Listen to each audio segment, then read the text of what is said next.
Clara Bennett had her life perfectly planned out. At 23, she was a straight-A student, a part-time barista, and a self-proclaimed good girl who always followed the rules.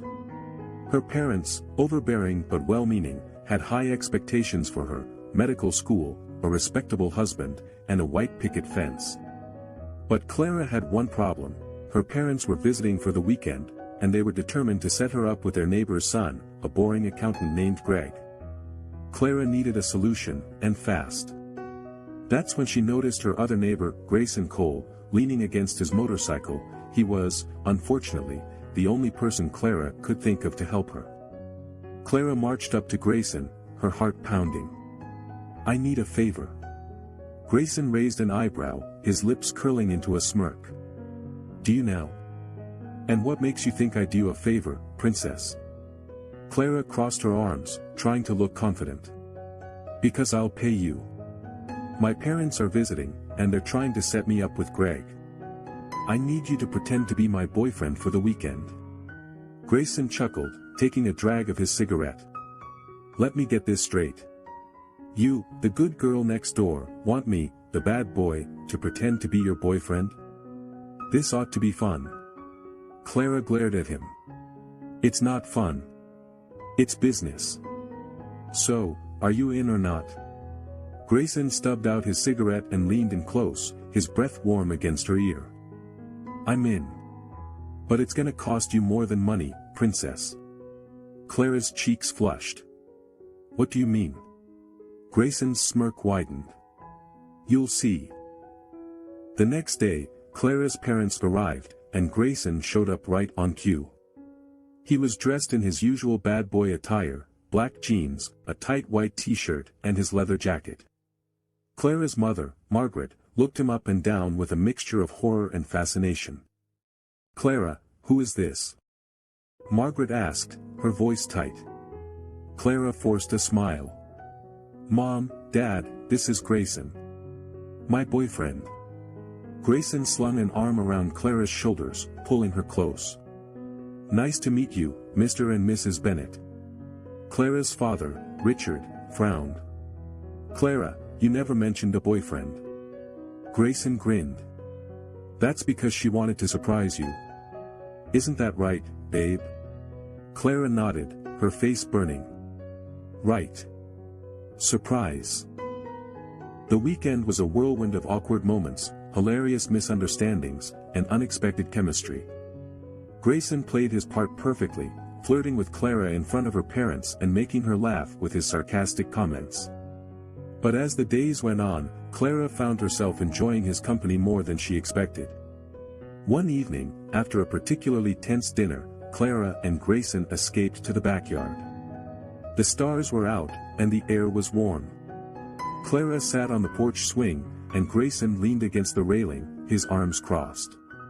"You're not so bad at this," Clara admitted. Grayson smirked. "I'm full of surprises, princess." Clara rolled her eyes. "Stop calling me that." Grayson stepped closer, his eyes dark and intense. "Why? It suits you. You're all prim and proper, but I think there's a wild side to you just waiting to come out."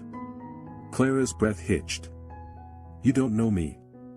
Grayson leaned down, his face inches from hers. "Then let me get to know you." Before Clara could respond, Grayson kissed her. It was soft at first, tentative, but then it deepened, sending a jolt of electricity through her body. Clara's hands found their way to his chest, and she kissed him back, forgetting for a moment that this was all supposed to be fake. When they finally pulled apart, Clara was breathless. That was just for show, right?" Grayson's smirk returned. "If that's what you want to tell yourself, princess." The next day, things took a turn for the worse. Greg showed up unannounced, determined to win Clara over. He brought flowers and a box of chocolates, and Clara's parents were thrilled. "Clara, Greg is such a nice young man," Margaret said, beaming. "Don't you think you should give him a chance?" Clara glanced at Grayson, who was leaning against the wall, his jaw tight. "Mom, I'm with Grayson. Remember?" Grayson stepped forward, his eyes blazing. Yeah, she's with me. So back off, Greg. Greg sneered. You're just a phase. Clara will come to her senses soon enough. Clara's temper flared. Excuse me. I'm not a child, Greg. I can make my own decisions. Grayson grabbed Clara's hand and pulled her outside. Let's get out of here. They hopped on Grayson's motorcycle, and Clara held on tight as they sped down the road. The wind whipped through her hair, and for the first time in her life, Clara felt free. They ended up at a secluded beach, the waves crashing against the shore.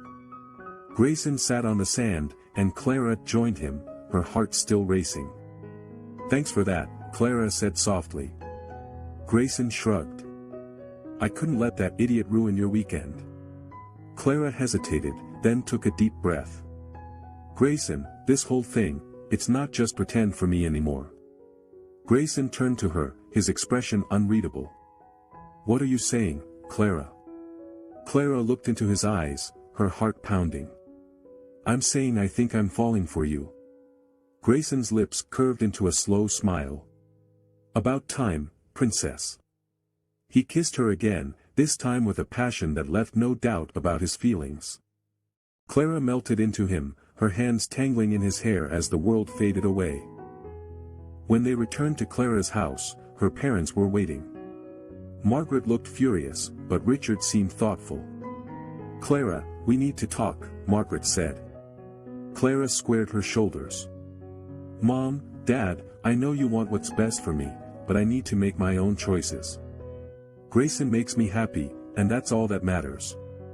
Grayson stepped forward, his expression serious. Mr. and Mrs. Bennet, I know I'm not what you envisioned for Clara, but I care about her. And I'll do whatever it takes to make her happy.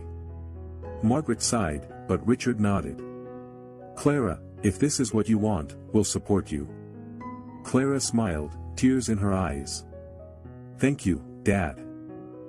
Months later, Clara and Grayson were still going strong. Clara had learned to let go of her need for control, and Grayson had discovered a softer side of himself. They were a perfect balance, good girl and bad boy, yin and yang. One evening, as they sat on the porch swing, Clara turned to Grayson. Do you remember when this was all just a fake relationship? Grayson grinned. Best decision I ever made, princess. Clara laughed, leaning into him. Mine too. And as the sun set, they kissed, proving that sometimes, the best love stories start with a little pretend.